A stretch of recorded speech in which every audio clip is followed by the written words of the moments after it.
Hi there, ladies. I am so excited to share with you Lena Cebula. She was born and raised in the USSR Ukrainian iron mining town. She has struggled in poverty trying to survive. She's a drug addiction and human trafficking survivor. Today, she's a wife and a mother of 3 beautiful children. She's an author of a spiritual autobiography called Miraculous. It's a raw and transparent account of her life, chronicles and Breaking the Silence, Voice of Survivors, which is a powerful anthology that brings together the stories of 21 individuals who faced trauma head on and emerged as beacons of resilience and hope. A portion of the proceeds goes toward Fight for Freedoms to support survivors. I don't have my glasses on. I'm going to do that.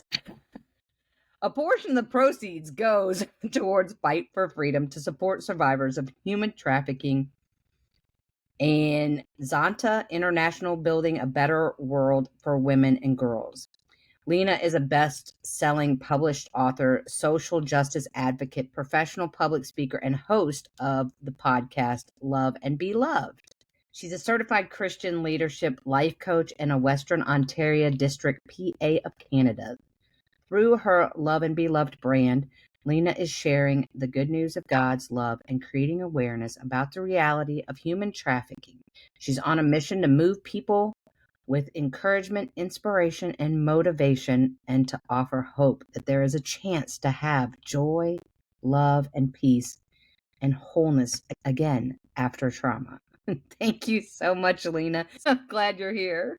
That's all good. Thank you so much for having me, Trisha. And I was listening every time I listen my short biography. I'm thinking I'm so grateful to God that He did not allow me to die, but to share my story. And everything that you just heard, it's been like I thought after Christ, but this is what path and a purpose and a passion He gave me after my story began and after it started changing.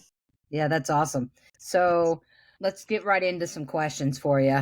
This particular podcast is dedicated to supporting Christian women who are desiring a deeper connection to Christ. Can you share with the listeners how you can possibly help them move one step closer to a deeper, stronger relationship with Jesus? Absolutely. And I was thinking this about myself because I'm still striving to get closer and closer to God. And lately, like the way He's speaking to me, He said, "You get closer to me, I'm getting closer to you."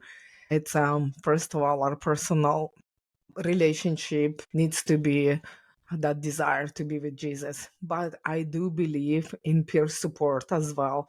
I do believe in Bible study. I do believe in Christian coaching as well, because as I told you, Trisha, a little bit earlier, that it's actually helped me to save my marriage in the most difficult times, because I assume that it's kind of like I was the newcomer in this country as well. I didn't know the difference between the coaching and therapy and counseling. It's all little bit different. So Mhm. I thought it's all about trauma. But when I actually started working with her, and that's why I really like, because it's a um, she was Christian, because I was able to open up and be honest and open, but the she loved me with the love of God. That's, I think, like the difference when you choosing those accountability partners, when you choosing coaches. I do believe like it's better. And I'm not saying like if you have no faith or no relationship with Christ, the good coach or not the good therapist. Like, I'm not saying like that whatsoever. I'm saying for me as a Christian woman, I need more Jesus. So I do believe that people will love on you, and you have to be very careful um, when you can be honest and open when you choosing those people. That's We all I'm we are saying. as Christians, we are called to come alongside each other and support each other. And I think the concept of coaching, though fairly a new concept for the most part, it it really ignites a feeling of connectivity to someone else. It's not necessarily a therapy, it's more of doing life with someone else that you can trust, that you depend on, and that you know they're going to be there for you. Because I think my personal opinion is that we all need that, whether we're Christians or not. It helps when you are a Christian to have someone of the same faith following along with you, and inspiring you from a biblical perspective, for sure. For I sure. do believe, and you know what? Before I had lots of help from and therapists and counseling because when Oh, you have this amount of trauma, and I don't belittle any trauma, trust me, if sure. anything Trauma's impacted trauma. you negatively and you react even now to Mhm. this, you have to look into it because it's there Right. something lingering, and you need to look into it because it's not gonna go away. You have to heal that. And what's interesting though, I was praying to God because it's been years and years. I'm trying different people, and I try um, different approaches and different industries, and psychotherapists and all that stuff. And I always say to God, like, this is not enough. I'm like, something is missing, something is missing. And I kid you not, guys, like, you know what was missing from it? It's Jesus. Because I was looking from everywhere. So now I have my psychotherapist and nutritionist. She is a Christian woman, and you know how we met. It's been amazing because I'm praying to God. I'm like, this is not enough. Lead me, guide me. I cannot overcome this. And when you're taking steps, God will show up. Yeah. So I went to conference, and I was selling my book, and right across me there was the lady. She bought my book. She read the back cover, and she literally came to me and she said, in her almost like tearing up, and she said, "Lena, I need to talk to you." I'm like, "Oh my goodness, what have I done?" And she said, a few months prior to this conference, God put it on her heart to create a pilot program for survivors of human trafficking to rebuild the neural system by Mhm. creating neural pathways to heal Mhm. that trauma. So she's saying to me, would you be open to partner up with me to heal your brain so you can overcome your trauma and help others? I'm like, are you kidding me? Yes, Yeah. because I was asking for God to give me more, and God called her, and She was your more. she's amazing. She's successful, Yeah. kind, Jesus loving. Like, she's just such an amazing, wonderful person. But she is like super intelligent, super knowledgeable. She's been doing this for over 10 years. So she was that help to me. But the fact that she stepped out in faith and she said, okay, God, like, I don't even know Who any you're going survivor of to. human Yeah. trafficking, what should I do? But when she saw that, she's like, she just took that action. She came and she talked to me, and we've been working together for over 4 months, and it's been such an amazing transformation within me, because honestly, I do believe God's still healing me. It's like, Sure. maybe I'm never gonna be healed, but completely. But the fact that I know that I want to change, I want to be better, I want to be better for myself, my children, but I want to be more and more like Jesus, and to exchange all this like anger, addictions, and all that bad attitudes to the fruits of the spirit.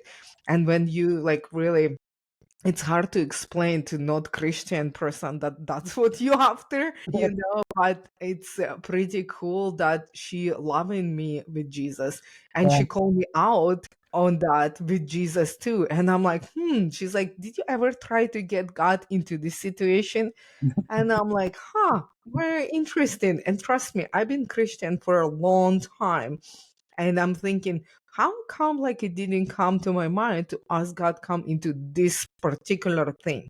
Right. And Right. sometimes that's what we need, that fresh set of eyes, and say, did you call on Jesus in that particular Right. stuff? Because I think sometimes like we are like have like those blind Yeah. spots, and sometimes Sure. enemy lies to us like, why do you need God in this? Like, Sure. for example, in my eating disorder, and you're thinking like, it's like I have to take steps and action, but there's again, I Mhm. have to do it. And we talk about God to have grace and patience. Are Yeah. you done doing I? Well, I heard two things that you said that really was moving to me, and that was one, you did reach out to God because you prayed, okay, this is not enough. And so you had an answer to prayer, number one, because God answered the prayer through bringing this woman to you. And second, and this is a big one, the woman stepping out in faith and following God's prompting, because I get those promptings a lot and I answer about 50% of them.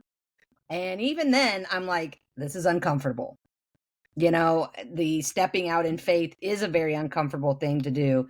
And when someone receives it like you did, it's like, oh my gosh, I wish I did this more often. But there's that leap of faith that you're having to take to, follow that prompting from God to help other people in need. And that is really like an integral part of Christian communities that other communities kind of lack, because we are getting a word from God that says, step in and help this person.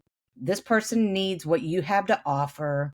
And a lot of times we don't answer it because it's our own personal, I don't know if it's a fear. I don't know if it's a, 'cause I don't like to use the word fear because we don't want to live in fear, but that uncertainty, if you will, of whether or not it's going to be well received. Maybe it's a pride thing. Maybe if it's just nerves, of not feeling like you're going to be accepted by someone.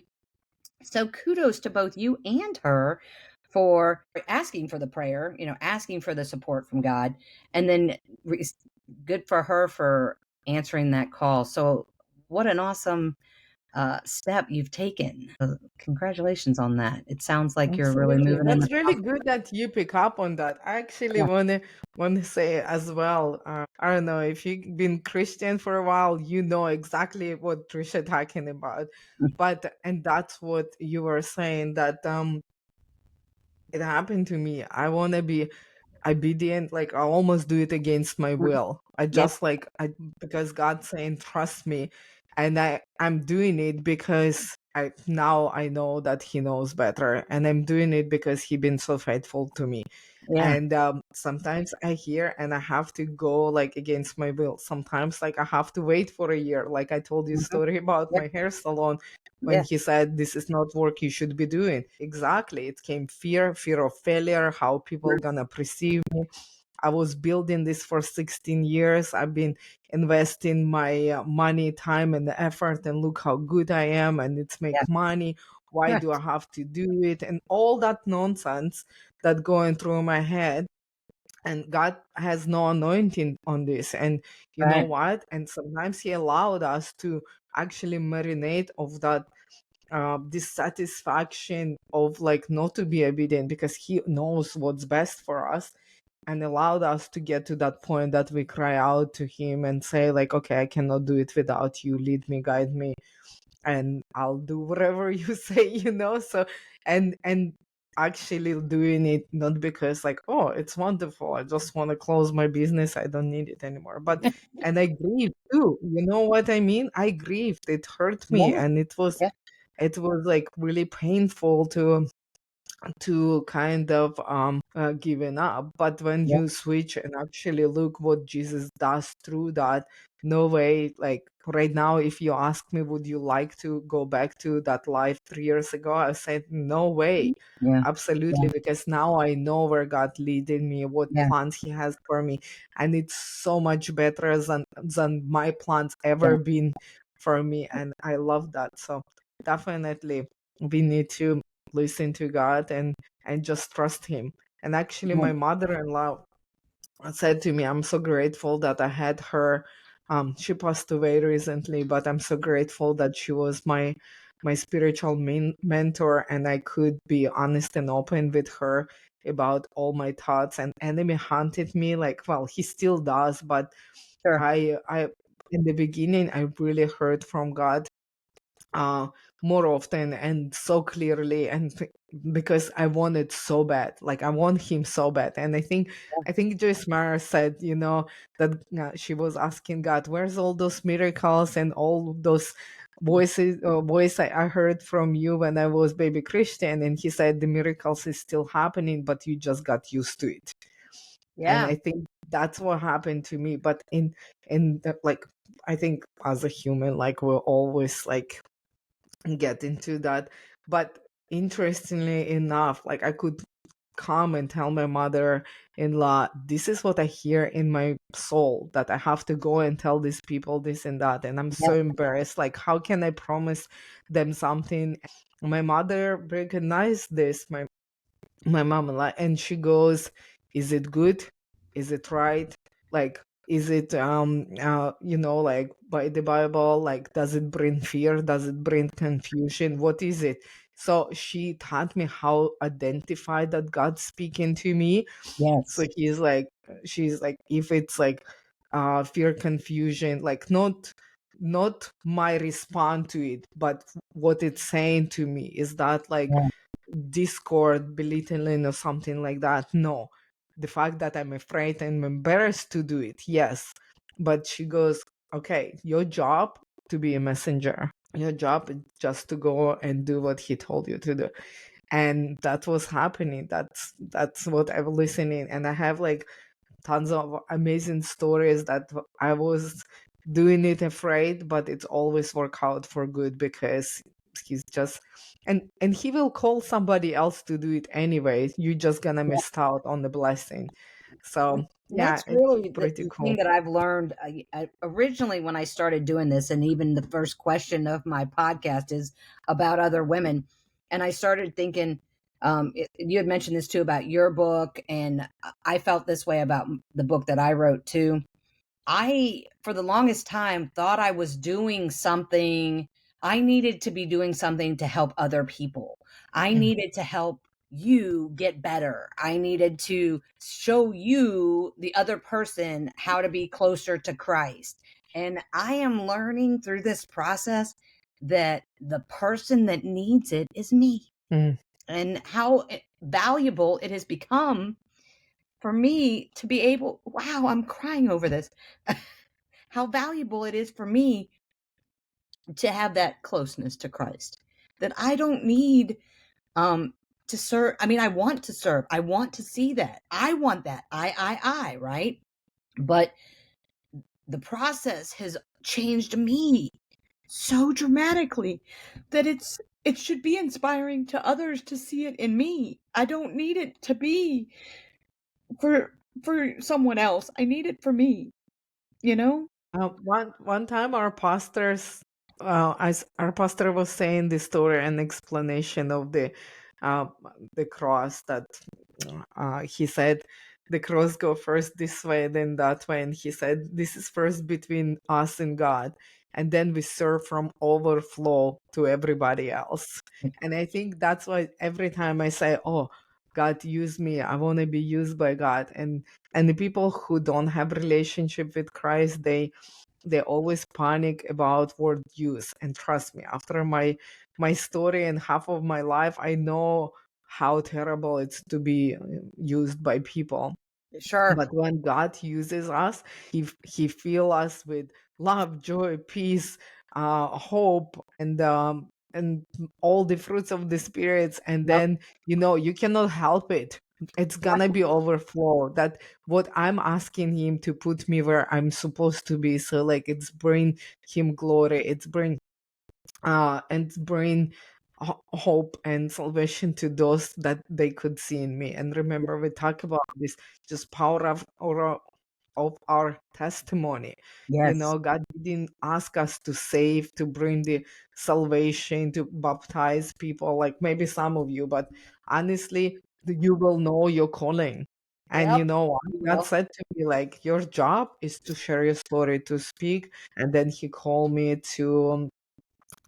Christian leadership life coach, and that's so interesting. When I closed the business, I thought like I have empty hands. When I was 40, I'm starting from scratch. But guess what do you think like I was doing for 16 years in my hairstyling business? I put the color on for 20 minutes, and for 45 to 1 hour and a half I was talking to women. They were sharing their love with me. I was praying for them. I tried to help them. I hold them. And God told me, He said, look, your heart didn't change. You still want to empower women, love on women, supporting women, make them beautiful, to like more confident and have the clarity. Just my profession changed. And I said to you, that was funny, that when I did the personality test, the life coach was number one for me as the profession. I say, okay, God, I guess you know what you're doing. But so interesting that when I was finish up the school and doing the coaching session with my clients, I actually realized how easy this is for me, because God prepared me through my life. I have all the attributes and skills that I been born with, and I developed because going through my story, I have to have like crazy intuition, because I have to be vigilant. I always like in this lookout by the like I could see and hear stuff that people don't. Actually, I just watched this video how the woman was talking about spy, and I was like, oh my goodness, life taught me how to behave like that, how to read people, but for my own safety. But now God using that trauma, that fears, that instincts totally for healing and love, Yeah. and to some for somebody else. And that's what I love, that he's like does not waste anything. Right. And I'm just so grateful, because that's why it's so natural to me, that I Yeah. feel like fish in the water, because this is my jam. Right. Right. And you know what? Honestly, as you were speaking, I came up with, such a neat visual, and you were working on beautifying women on the outside, and God has transformed you, so he now has you transforming people, beautifying them on the inside. And that's super neat to visualize that, to think about the fact that God used your passion of helping women to be more beautiful to now being even more beautiful, not just on the outside, but on the inside too, which is certainly more important. Even though we all want to look good on the outside isn't what God wants. God isn't looking to make us look prettier on the outside. He wants us to be prettier on the inside, because that's where our character is formed, our relationship with Jesus is formed, our relationship with other people is formed.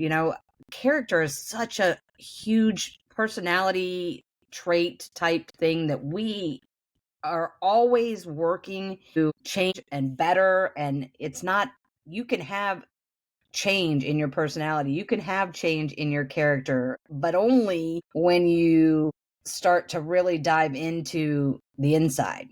You could spend all day getting more makeup and more Botox and more hair and, lift this and pull that. But if you're still rotten on the inside, you're still going to be rotten. It's one of those things that I genuinely think is needed for us women in particular. Well, some of the questions I was going to ask you, we've already kind of hit on. So I wanted to ask you, how can faith communities better support women in overcoming not only human trafficking and addiction, but what are ways that we as Christian women can support Christian women that are struggling with addiction or have experienced human trafficking? I don't know, that it's coming to my mind to say wisdom and understanding. And I don't want to say like, oh, we're all judgmental and all this stuff, Right. but I do believe trauma have to be healed with kindness. Yes. And sometimes we are, and I'm not only talking about like all Christian women, not Right. Christian women, because you were asking about the faith community, but sometimes like we are just women, and sometimes we are like tied and have their own stuff like going on. And I do believe we need to look further and build relationship, because until you have that relationship and that know, like, and trust factors with each other, and you could see and know the trauma, and then that's how you can support and address. Just love on people, not judgmental. I had actually a moment, and know people. I think number one, to know people around you. Ask questions, instead of saying, like, I have this example and I love this woman and I know her for like long time, but nobody ever asked me a question about my past. So that's why nobody knows my story, because that Sure. time I wasn't sharing. I hid my story for 20 years because I thought it was story of shame, guilt, and condemnation. Right. So I didn't just openly share that in the church. Oh, you know what? I was abused and trafficked and raped, and I was alcoholic, drug addict. Nobody comes like that to the church, and nobody even like come like that anywhere really. Maybe AA meetings. Anyway, the point is, like, you have to build relationships. And all they saw a mama with the 3 kids. I'm on this meal committee. I Yeah. volunteer. I'm doing stuff in the church. I was running Alpha with my friends, like supporting. So they see what Who you my are life today. right now. Yeah. Sure. Exactly. And in Sure. some Bible study, this lady said to me when I was talking about Jesus, and I was like so pumped, and I was talking about him as a good father, and that's who he is to me. And Mhm. I said, like, if I knew that his heart beats for me, and it's like kind of like so excited. And she turned me around, and she said to me, like, in very interesting tone, and I know this is her trauma was talking to me too. And she said, well, not everybody have this wonderful father like you did. I'm like, oh. And my father, literally, I didn't tell her that in the moment, but I was like just kind of like shut down, because I do understand. So I shut down, because the interesting part, that my father was not really good father, but he was earthly father, and he has so much his own trauma, so he couldn't give me like what he didn't have. And interestingly enough, that would spike my interest in this woman, and I would ask her different question about her father and her upbringing. And in that, she never talked about this in the Mhm. church, and she was so much older than me and so much longer in this place as well. So that's what I'm talking about. We need to know each other, not just what's going on, who are you right now, how are This you doing, and Yeah. how we learn. We ask different questions, and Yes. it's the most important. You just say, instead of like, oh, how you doing, how's the kids, about what you do know. Ask what you do want to know. Yeah. Where you come from, I like your last name, or how's your dad was like. Do you know Christ as your Lord and Savior? Like, what does mean for you, good father? Oh, you didn't have a good father. Oh, I'm sorry to hear that. I have like this kind of situation. So I guess, like, we're all in the same boat, but God is the same. Just change that conversation. And I think that's my point. As a Christian community, how we can support women, we just have to know them, no judgmental, just love and grace, and let them open up. And you know what? No forcing, no pushing, because sometimes, like, I know that I've been healed, but sometimes, like, the trauma is still raw. Sometimes, like, they don't want to do publicly, but maybe they're gonna reach out one on one. And Right. that intuition, and be curious and listen to Holy Spirit, you could see and say, why Lena reacted this way? And you know what? Yeah. Instead of call her in front of everybody, call her on a cell phone. And Mhm. that's how you can support each other and build the relationship and give them Jesus. And you know what?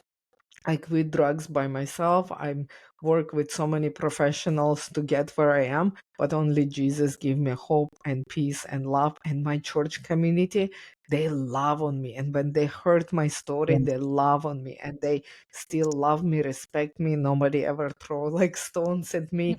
But I've been there for over 5 years. And when I share my story, they just loved me, Yeah. so that's my answer. Just That's a love you great people.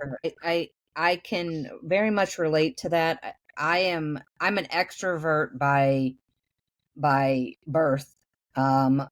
But vulnerability is a whole nother level of really experiencing what you went through again to try to benefit somebody else. And I think that the Christian population, women in particular, we all have our struggles.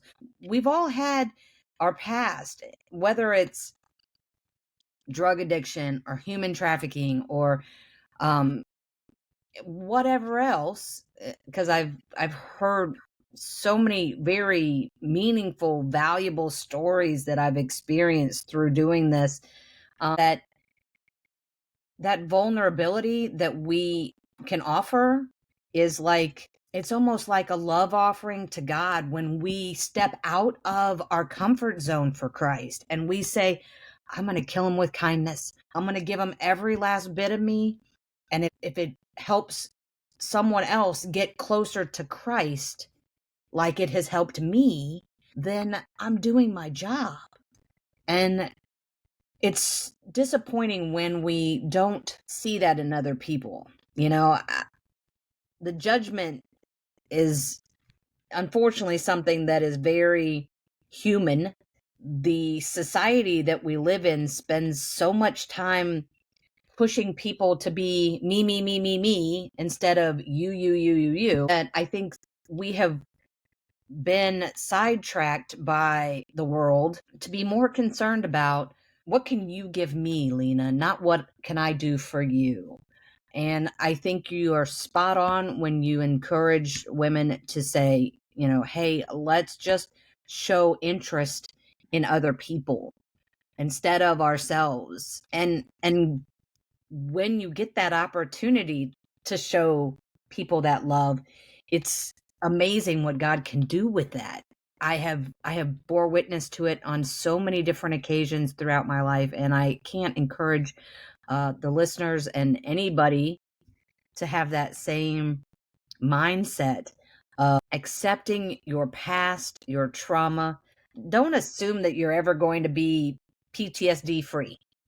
We're all going to have times in our lives where those experiences are going to rise back up and they're going to affect us. The difference is how we use those times. Can I use this to edify God? Can I use this to bring about the kingdom? Can I use those experiences, this moment of sadness or frustration, or when someone says, well, you must have had a good father, when you know in your heart you didn't. You can use those opportunities to bring about more attention to yourself, or you can use them to support them. Kudos to you, Lena. I think that's a really awesome suggestion for ladies. And I just want to Yeah. point it out, something you say, and it's important too, about the vulnerability. Because when God call you to open up or to share or to speak that, I do believe the enemy not gonna have a hold on it anymore, because I hid my story for 20 years, and in those shadows and darkness, that's where the enemy hunted me with depression, anxieties, PTSD moments. And when it's all come out, there was no secret, and I saw how long he lied to me to hide this truth. But I do believe in God's timing. Everything was like in perfect timing, and only then I was completely free, because like now I don't have like this burden. I know I've been saved, my sins are forgiven, but the past has been healed too, because my life, it's not before and after Christ. It's all from beginning to the end. It's his, and everything that he using for the good of those who loves him. So that's all what I want to That's, say. that's some Romans 8:28 there. All right. So I got one more question for you, Lena. For those of you that are new to listening to the podcast, one of the fun things about this podcast is that I offer a pair of purchasable socks to go with each episode. Each episode has a Bible verse on the bottom of them. Lena, what verse is going to be on the bottom of your episode socks and why? Well, I make it a little bit shorter, but everybody knows, and it's Joshua 1:9, and like full verse. It's have I not commanded you, be strong and courageous, do not be afraid, do not be discouraged, for the Lord your God will be with you wherever you go. Because I like why I choose this verse, but interesting because of the command when God spoke to me because of my trauma. Like he did not command me, he did not he called me, he called me into his presence, and it's so interesting, but that's what he told me. He's like, just trust me, don't be afraid or discouraged, I'll be with you. And it's interesting that every step of the way he show up, and Amen. it's it was such a beautiful testimony of his faithfulness to me, and how kind and gentle he is with me, leading me and building into me and into my relationship with him. And it's one of my favorite verses, because honestly, that's from beginning when I give my life to Christ. Like he was giving me peace. That's my life verse, Philippians 4:9. That's the verse that I live with. But this one, it's literally every time that something happening, God saying, I'm with you. Do Yeah. not be afraid. I'm with you. I will never leave you, forsake you, never give up on you. But this one, it's the difference with this one, it's a calling. Yeah. It's, like go after it, and it's already not for the baby Christian. It's like for the powerhouse, for God. Yeah, for sure. It is a powerhouse verse for sure. And I was thinking about when I was reading about that was your verse. I literally just got done reading Joshua, and I thought, he went through so much, and that verse is in the beginning of his journey. That is when he was not, the walls hadn't even come down yet, and he had so much to do after that for God. But so he really was in this place of having to to go forth and change history, creating this country. It wasn't just, hey, we're going to tear down the walls, which was a big miracle in itself, but the idea that God could do so much in his lifespan. And he was not Moses. I mean, Moses was, parting the Red Seas and talking to burning bushes. So to me, it speaks volumes to me in the sense that God can use anybody as long as we're willing and able, as long as we step out in faith and take that leap and stop doing hair and start doing hearts. So I am so I grateful. like that. You said stop doing hair, start doing hearts. That's so cool. Yep. I'll use that one Oh, for my do. It's a next. good one. All right, Lena. Well, share with me how my listeners can find you, how they can connect with you, please. Absolutely. You can find me online, Lena Cebula, Lenacbula. I'm on all over, like on all social media. But if you would like to look into my website, lenacebula.ca, there's free resources for you guys to take more information about human trafficking, more information about God and Alpha, and some part of my story as well. There's podcast, so it's like tons of resources as well that you will you can find. You can connect with me as well through my website, see what's new there, and definitely you can share your stories if you would like to be a guest on my podcast or get the complimentary discovery call for the coaching as well. Honestly, it's such an amazing journey, and I hope and pray that you heard something today that will help you to make your life a little bit better, or call out on God and say, if she has it, I want it. God, please help Yes, me, please lead me. yes, Then I'm really grateful. And you can get that book as well, Miraculous My Journey from Hell to Heaven, to learn my story as well. And yes, that's where I am, and I'm really grateful for this time together, Trisha, and thank you yes. to all of you who is listening. Yeah, well, thank you so much for socking it to him, Lena. That was great. I appreciate you.